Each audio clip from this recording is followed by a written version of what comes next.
Tyler, you had that point. You were 1 of 8 on threes. It even looked like you were hesitant a couple of times when you passed up and maybe even had the turnovers. But at the moments of truth, you stepped into those 2 last threes that you took.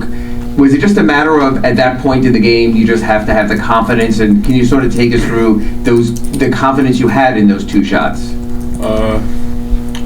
I was open. Both were great looks. I was able to knock them down. Rely on my work. I shoot those same shots every day, multiple times a day. So it was 2 great looks. Jaime hit me on one, and then Pella hit me on one. But it started on the defensive end. We were able to get stops, and then run in transition, what led to the 2 threes.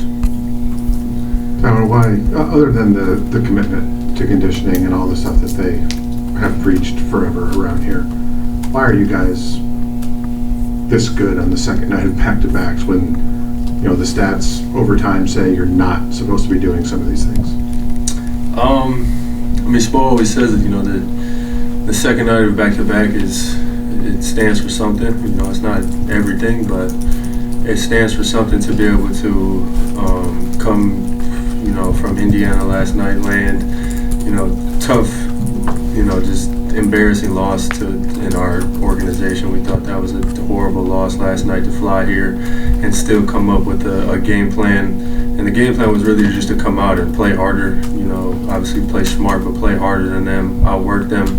And we did that tonight. I thought every time we have a second night of a back-to-back, it feels like we come out with the right energy. Tyler, Spo and Jaime both went into halftime as a very productive halftime. I think Jaime called it one of the best halftimes ever he's been part of since he got drafted here. What happened at halftime, and what was the message from you and Bam, and how did it propel you guys?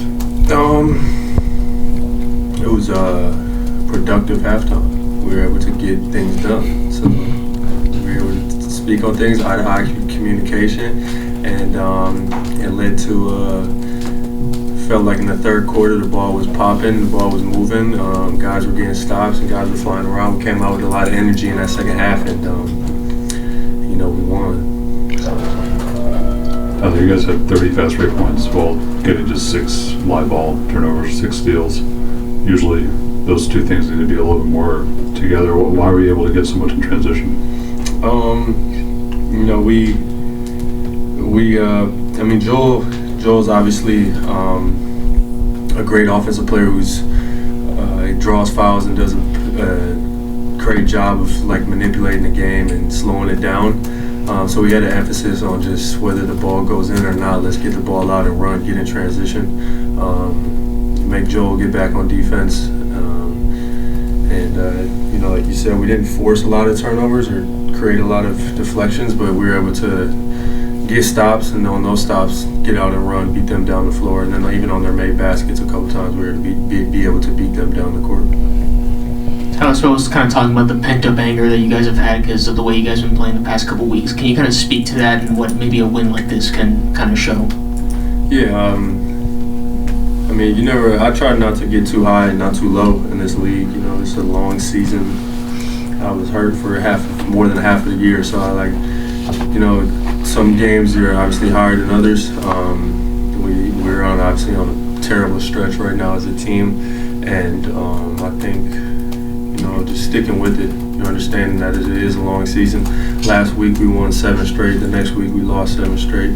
So who knows what next week looks like, and just continuing to trust in the process, believe, you know, that we have enough to achieve what we want to achieve, and it takes time. You know, we just got to keep going.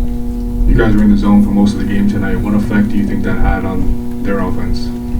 I mean, our zone is, when we were flying around in that zone, it's a really good defense. We were able to, you know, get them out of some of their actions that they like to get to. Obviously, they're a handful of man with PG, Maxey, and Embiid, and then shooting around it. So we were able to just take them out of their normal flow, their normal rhythm, get some stops. You know, they missed a couple of threes, and then we were able to run a transition. Tyler, you guys played probably the best that we've seen in this stretch of the ups and downs through the season, but knowing that, yes, it was a great win today, how do you guys keep that momentum going, especially what you guys were able to do in the second half, now knowing there's 6 games left of the regular season? Yeah, it's part of, like I said, not getting too high, not getting too low. We can't feel like we did something with this game right here. You know, it's a good win for us, but there's another one coming up, and the next one is just as important as the last. Tyler, we've seen you make big shots in fourth quarters. You also made a couple of defensive plays down the stretch in this one, the strip on Embiid that led, I think, to the Wiggins layup. How important is it to you to also make those kinds of plays on that end? It's important. I try. That's all I do. I try on defense. Yeah, I give my effort on defense. That's all I can say. All right, thank you. Thank you. Thank you, John. Thanks, Tyler.